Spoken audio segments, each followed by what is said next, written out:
Hi guys, Alex Poatan Pereira versus Cyril Bon Gamin Gane. Bon Gamin അതിൻ്റെ meaning എന്തോ നോക്കട്ടെ. In French Bon Gamin literally translates to good kid or good boy. നല്ലവനായ ഉണ്ണി. നല്ലവനായ ഉണ്ണിയെക്കുറിച്ച് രണ്ട് വർത്തനം കൂടെ പറയാനെന്ന് വന്നത്. First of all, Alex Pereira versus Cyril Gane ഫൈറ്റിൻ്റെ കാര്യം നോക്കുകയാണെങ്കിൽ ഒരുപാട് ആൾക്കാരൊന്നും അതിൻ്റെ പറയുക ടെക്നിക്കലി ഒന്നും പോയിട്ടില്ല. കാര്യം എന്ന് പറയുമ്പോഴത്തേക്ക് it was too easy for Cyril Gane. കാരണം Pereira US one of the greatest strikers of all time നമ്മൾ വിളിക്കുമെങ്കിലും ആ പെരേര ഹെവി വെയിറ്റിൽ ശരിക്കും സിറിൽ ഖാൻ ഔട്ട് ക്ലാസ് ചെയ്ത് കളഞ്ഞു.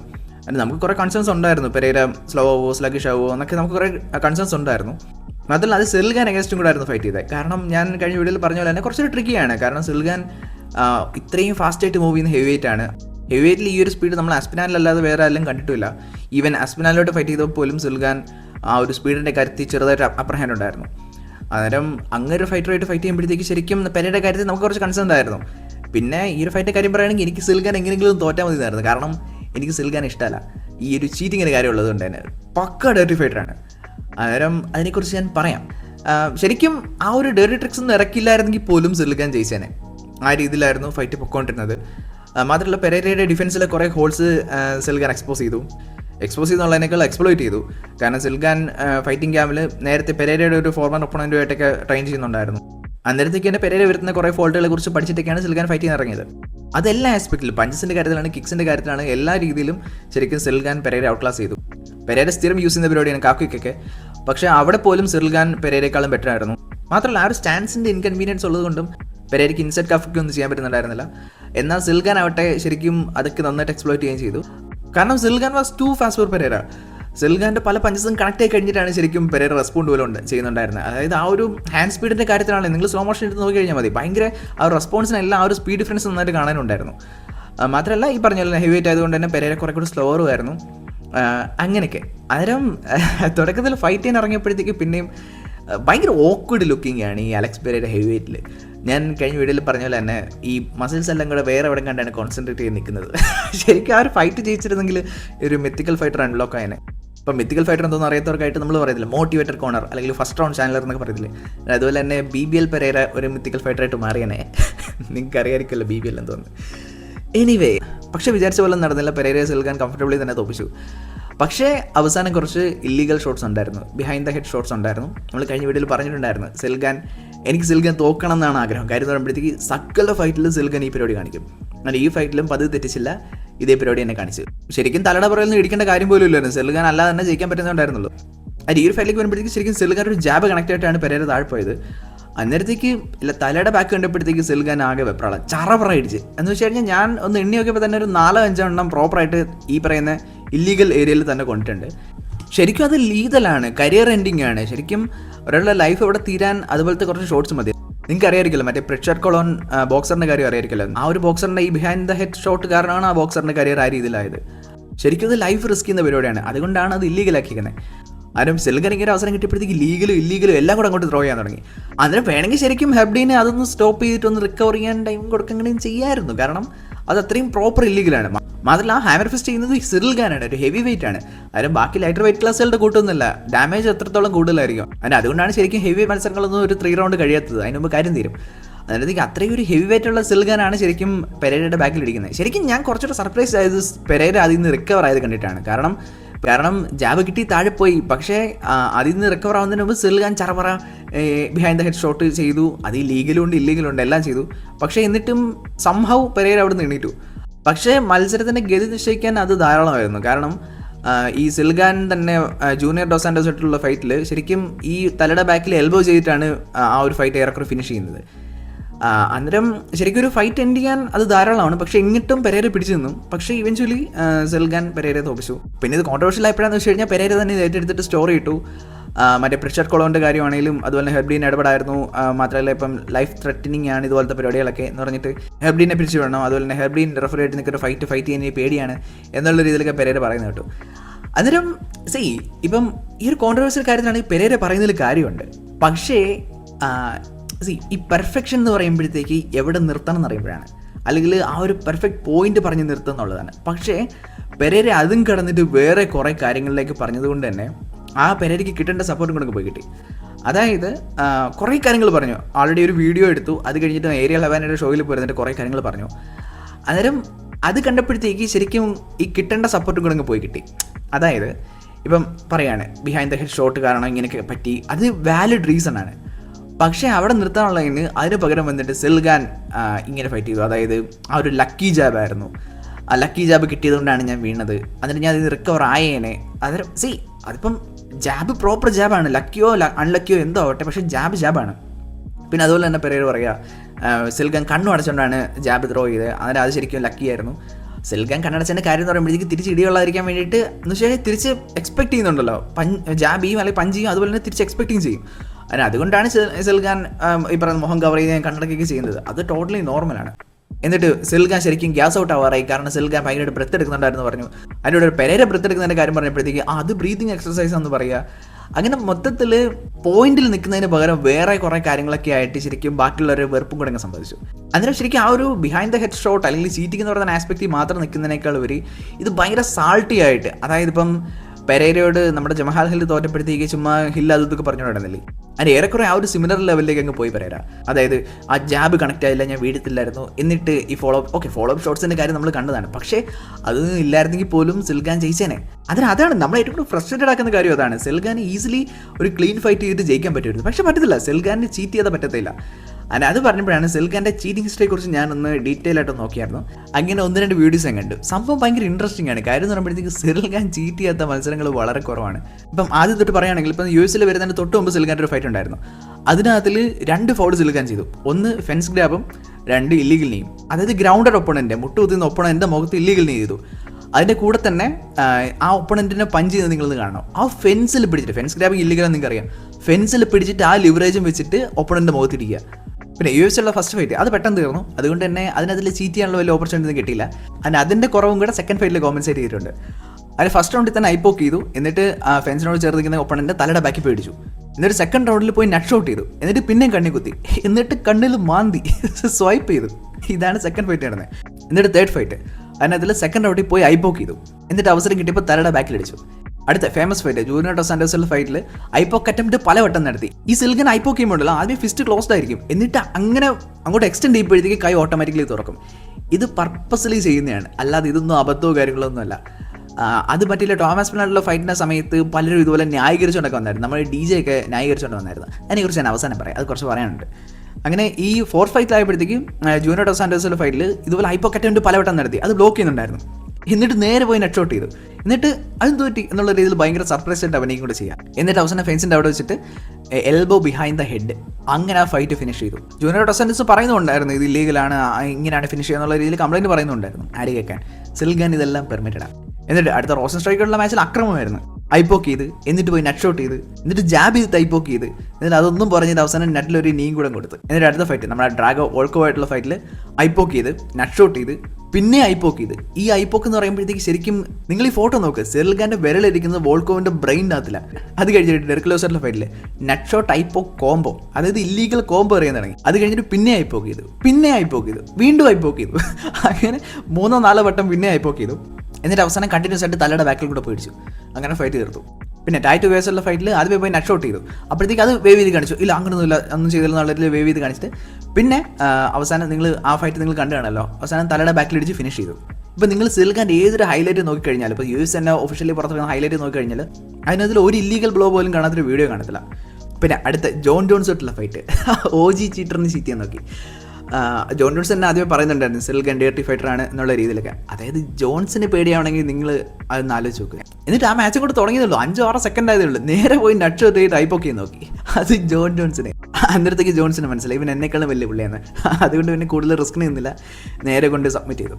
എന്നിട്ട് സിൽഗൻ ചീറ്റ് ചെയ്യാത്ത മാച്ചസ് വളരെ കുറവാണ്. സർപ്രൈസിംഗ്ലി മറ്റേ ഇൻഗാനോട്ടുള്ള ഫൈറ്റിൽ ഇമാതിരി ഇല്ലീഗൽ പരിപാടിയൊന്നും ഇല്ലായിരുന്നു. അതെന്താണെന്ന് എനിക്കറിയത്തില്ല. പിന്നെ അടുത്ത വോൾക്കോട്ടിലെ റീമാച്ച് അത് പറയേണ്ട കാര്യമില്ല, അത് ലിറ്ററലി ഒരു റോബറി ആയിരുന്നു. പക്ഷേ ജയിച്ചത് സിൽഗാൻ. അത് കഴിഞ്ഞ് അസ്പിനാലായിട്ട് വന്നപ്പോഴത്തേക്ക് നിങ്ങൾ കണ്ടാണല്ലോ.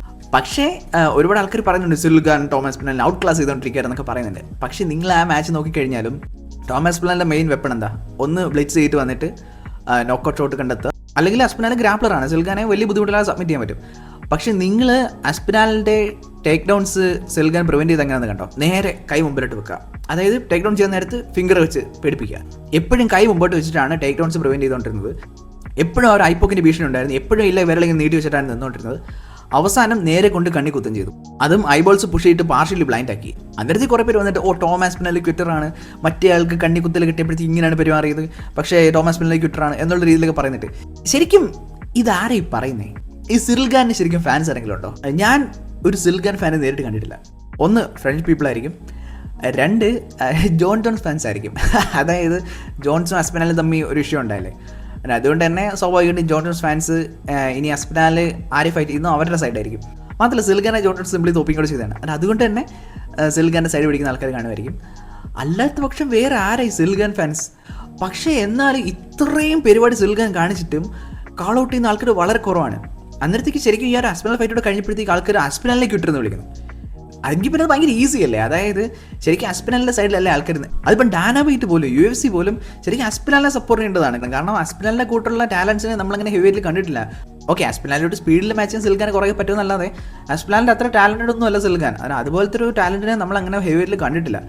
അന്നേരം UFC അസ്പെനാലിനെ സപ്പോർട്ട് ചെയ്യുന്നതിന് പകരം ഒരുമാതിരി മാറിത്തിരിഞ്ഞ് കളിച്ച് എനിക്കതിൻ്റെ ലോജിക് കൊണ്ട് മനസ്സിലായതില്ല. പിന്നെ ആൾക്കാരെ എന്തുദ്ദേശിച്ചിട്ടാണ് അസ്പെനാലിലേക്ക് കിട്ടുന്നതൊക്കെ വിളിക്കുന്നത് എനിക്ക് മനസ്സിലാവുന്നില്ല. കാരണം എങ്കിൽ പിന്നെ ഈസി ആണല്ലോ, അതായത് നേരെ പോയി കണ്ണി കുത്തുക, മറ്റുള്ള പകുതി ബ്ലൈൻഡ് ആക്കുക, എന്നിട്ട് റെഫറി വാൺ ചെയ്യാൻ വരുമ്പോഴത്തേക്ക് സോറി പറയുക, എന്നിട്ട് ഈ പറയുന്ന കോംപ്രമൈസ്ഡ് ആയിട്ടുള്ള ഒപ്പണൻറ്റ് പകുതി ബ്ലൈൻഡ് ഒപ്പണൻറ്റായിട്ട് ഫൈറ്റ് ചെയ്യാൻ ജയിക്കുക. ഇവൻ ഈസി അല്ലേ? ശരിക്കും അസ്പെനാൽ ചെയ്തതല്ലേ നല്ല കാര്യം. അതായത് ഇപ്പം ഈവൻ ഇത്രയും ബ്ലൈൻഡ്നെസ് ആയില്ലെങ്കിൽ പോലും, അതായത് ഇപ്പോൾ അസ്പെനാൽ ഇപ്പം കുറേ സർജറിയും കാര്യങ്ങളൊക്കെ ചെയ്തു, ശരിക്കും നന്നായിട്ട് അഫക്റ്റ് ചെയ്തിട്ടുണ്ട് പുള്ളിയെ.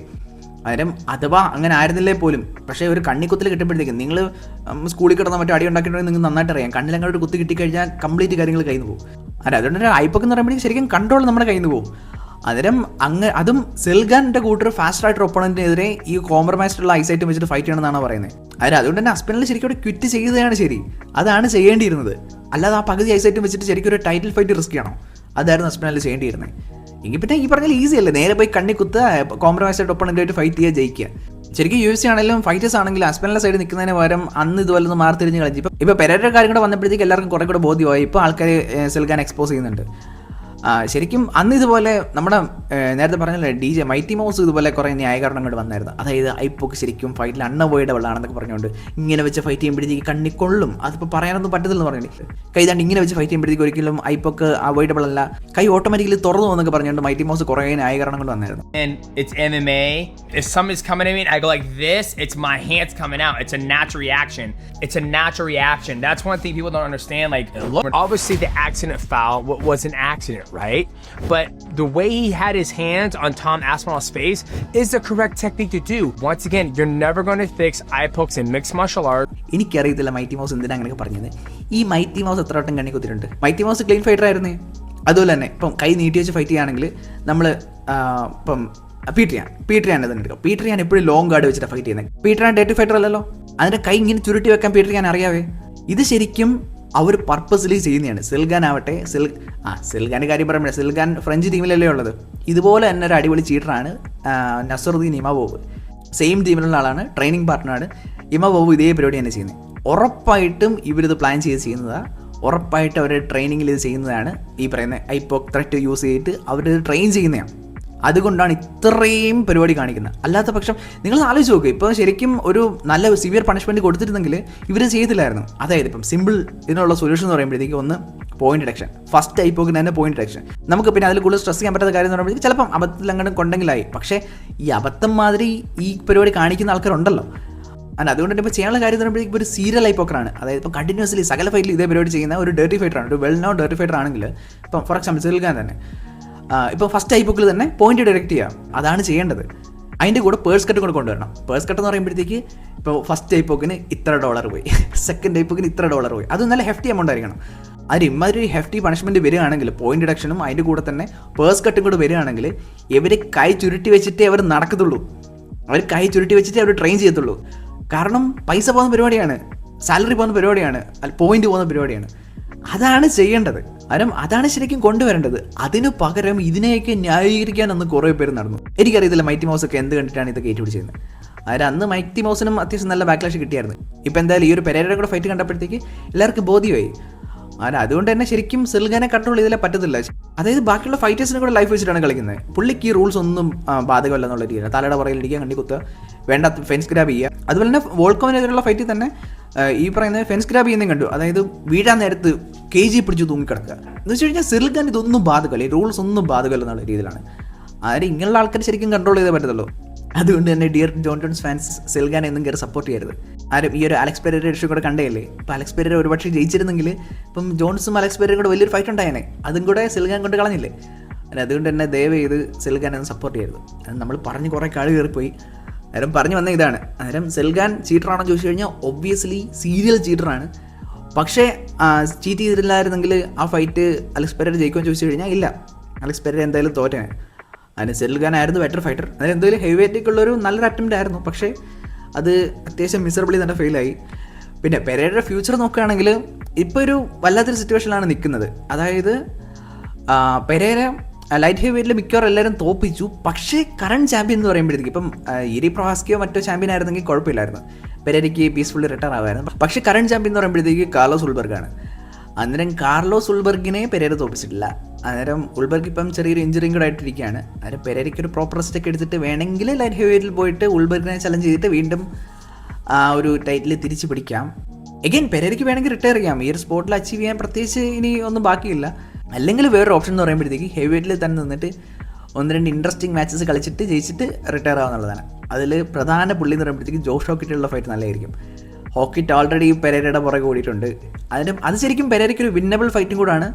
എന്നാൽ അതിൻ്റെ ബിൽഡപ്പ് അടിപൊളിയായിരിക്കും. ഹോക്കിറ്റിന് ആൾറെഡി ബെല്ലും ബ്രേക്കൊന്നുമില്ല.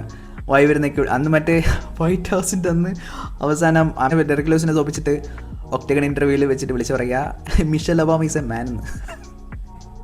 അതുകൊണ്ട് തന്നെ ഇപ്പോൾ പെരേരയുടെ ഫൈറ്റ് വന്നു കഴിഞ്ഞാൽ അത് പ്രൊമോട്ട് ചെയ്യാൻ ഹോക്കിറ്റാണെങ്കിലും മാക്സിമം നോക്കും. അന്നേരത്തേക്ക് ആൾക്കാർ എങ്ങനെയെങ്കിലും പെരേര ഹോക്കിറ്റിൽ നിന്ന് ഇടിച്ചിറക്കാൻ വേണ്ടിയിട്ട് ഫൈറ്റ് കാണുകയും ചെയ്യും. അന്നേരത്തേക്ക് അതൊരു നല്ലൊരു ഫൈറ്റ് ആയിരിക്കും. അതിന് പെരേരയ്ക്കിന് ചെയ്യാനുള്ള കാര്യം അതാണ്. അന്നേരം എനിക്ക് തോന്നുന്നു അതായിരിക്കും ഒരു ബെറ്റർ ഓപ്ഷൻ. ഇനി തിരിച്ച് ലൈറ്റ് ഹെവിയിൽ ഇറങ്ങി പോകുന്നതിനേക്കാളും നല്ലത് ഹെവി വെയിറ്റിൽ ഒരു 1-2 വിൻസുമായിട്ട് റിട്ടയർ ആവുന്നതായിരിക്കും. കാരണം പെരേരയ്ക്ക് ജയിക്കാൻ പറ്റും. അങ്ങനെ ഹെവി വെയിറ്റ് എന്ന് പറയുമ്പോഴത്തേക്കും അത്ര വലിയൊരു ടാലൻറ്റ് വെച്ചൊന്നും അല്ലല്ലോ. ഇപ്പം പെരേരയ്ക്ക് തോപ്പിക്കാൻ പറ്റത്തില്ലെന്ന് എനിക്ക് തോന്നുന്നു 2 പേരെ ഇപ്പോൾ ഉള്ളൂ, സിൽഖാനും അതുപോലെ തന്നെ ടോം അസ്പിനാലും. ഇപ്പോൾ സിൽഖാൻ ഇപ്പോൾ ഈ പരിപാടി കാണിച്ചു. അസ്പിനാലാണെങ്കിൽ നല്ല ഫാസ്റ്റ് കൂടാണ്. ബ്ലെഡ്സ് ഇത് കയറി വന്നിട്ട് പഞ്ച് കണക്ട് ചെയ്ത് കഴിഞ്ഞാൽ പെരേര തറയിപ്പോവും. ഇപ്പം സിൽഖാൻ്റെ ഒരു സ്ട്രെയിറ്റ് ജാബിലാണ് വീണത്. കാരണം ഒന്നാമതേ ഇപ്പം പെരേരയുടെ ഡിഫൻസിൽ ഹോൾസ് ഉണ്ടായിരുന്നു. സ്ട്രൈറ്റ് പഞ്ചസിന് വൾണറബിളാണ്. അതിപ്പം ഒരൊറ്റ ജാബിൽ പെരേര താഴ്പോയി. അസ്പിനാലാണെങ്കിൽ നല്ല നോക്കൗട്ട് പവറുള്ള ആളും കൊണ്ടാണ് ബ്ലെഡ്സ് അങ്ങോട്ട് കയറി വരും, ഒരു പഞ്ച് കണക്ട് ആയി കഴിഞ്ഞാൽ പെരേര താഴ്പോവും. അതുകൊണ്ട് മാത്രമല്ല അസ്പിനാലിനെ നന്നായി ഗ്രാപ്പിൾ ചെയ്യാനും അറിയാം. അന്നേരം പെരേരയ്ക്ക് അസ്പിനാലിനെതിരെ യാതൊരു ചാൻസ് ഞാൻ കാണുന്നില്ല. അതുകൊണ്ട് തന്നെ ഇപ്പോൾ 3rd ബെൽറ്റ് എന്ന് പറയുമ്പോഴത്തേക്ക് ഇനി അത് നടക്കുമെന്ന് എനിക്ക് തോന്നുന്നില്ല. പെരേര റീമാച്ച് എന്നൊക്കെ പറഞ്ഞുകൊണ്ട് നടപ്പുണ്ട്, അതൊന്നും UFC കൊടുക്കത്തില്ല. പിന്നെ സിൽഖാൻ്റെ കാര്യം നോക്കുകയാണെങ്കിൽ അസ്പിനാലോട്ടുള്ള റീമാച്ച് ഒബ്വിയസ്ലി ആ ഒരു ഫൈറ്റിൽ അസ്പിനാൽ ജയിച്ചിരുന്നത് നല്ലതായിരുന്നു. തന്നെ നോക്കൗട്ട് ചെയ്തിരുന്ന കൊള്ളായിരുന്നു. പക്ഷേ നിങ്ങൾ ആലോചിക്കുക, ഫസ്റ്റ് റൗണ്ടിൽ പിന്നെയും പോയി സിൽഖാൻ അസ്പിനാലിൻ്റെ കണ്ണി കുത്തുന്നത് വീണ്ടും ഡ്രോ. അങ്ങനെങ്ങാനും ഉണ്ടായിക്കഴിഞ്ഞാൽ തമാശയായിരിക്കും ശരിക്കും. ഇനി ഇങ്ങനൊരു ചീറ്റിംഗ് ഒക്കെ ചെയ്യുവാണെങ്കിൽ അപ്പം തന്നെ മാച്ച് അവിടെ നിർത്തിയിട്ട് ഒപ്പണൻറ്റിനെ വിജയമായിട്ട് പ്രഖ്യാപിച്ചിട്ട് ഇയാളെ പറഞ്ഞു വിടണം. ഒരൊറ്റ ഫൈലിൽ ചീറ്റ് ചെയ്തിരിക്കാൻ പറ്റത്തില്ല, സകല മാച്ചും ചീറ്റിങ്. ഇതാണ് സിൽഖാൻ വേഴ്സസ് പെരേര ഫൈറ്റിനെ കുറിച്ച് എനിക്ക് തോന്നിയത്. പക്ഷേ ഞാൻ നേരത്തെ പറഞ്ഞല്ലോ, എൻ്റെ പെരേര ഈ ഒരു തലയുടെ പുറകിൽ അടിച്ചതിൻ്റെ കാര്യത്തിൽ മാത്രം ഫോക്കസ് ചെയ്താൽ മതിയായിരുന്നു, ആൾക്കാരുടെ സപ്പോർട്ടും കിട്ടിയേനെ. പക്ഷേ അവിടെ നിർത്തുന്നതിന് വരെ ലക്കി ജാബായിരുന്നു അല്ലെങ്കിൽ ജയിച്ചേനെ എന്നുള്ള രീതിയിലൊക്കെ പറഞ്ഞിട്ട് അവസാനം ആ ഒരു ഏരിയൽ ഹെവൻ്റെ ഷോയിലൊക്കെ പോരുന്ന ഒരു പേര് കരയുന്ന പോലെ ആയിരുന്നു. എന്നിട്ട് ഇൻസ്റ്റയിൽ ചെന്നിട്ട് ട്രെയിൻ പോലെ സ്റ്റോറീസ് ഇടുക, എന്നിട്ട് ഹെർബ്ഡീൻ്റെ ഫോട്ടോ ഇട്ടിട്ട് ചില പെമ്പിള്ളേരൊക്കെ ചെയ്യുന്ന പോലെ വെട്ടിയിടുക, ഇതുപോലെ പല പരിപാടിയും കാണിച്ച് അതിൻ്റെ ഒന്നും യാതൊരു കാര്യമില്ലായിരുന്നു. എന്തായാലും ഈ പറഞ്ഞൊരു ട്രിക്കി സിറ്റുവേഷനാണ് ഇപ്പോൾ പെരേര നിൽക്കുന്നത്. എന്തായാലും റീമാച്ച് ഒന്നും ഇനി നടക്കത്തില്ല, മിക്കവാറും ഹോക്കിറ്റായിട്ടുള്ള ഫൈറ്റ് ആയിരിക്കും നടക്കാൻ പോകുന്നത്. അത് കഴിഞ്ഞിട്ട് റിട്ടയർ ആവുമായിരിക്കും. അതൊക്കെയാണ് ഈ ഒരു പെരേര സിറ്റുവേഷനെ കുറിച്ച് എനിക്ക് പറയാനുള്ളത്. എന്തായാലും ലൈക്ക്, ഷെയർ, സബ്സ്ക്രൈബ്. അടുത്ത വീഡിയോയിൽ കാണാം. ബൈ.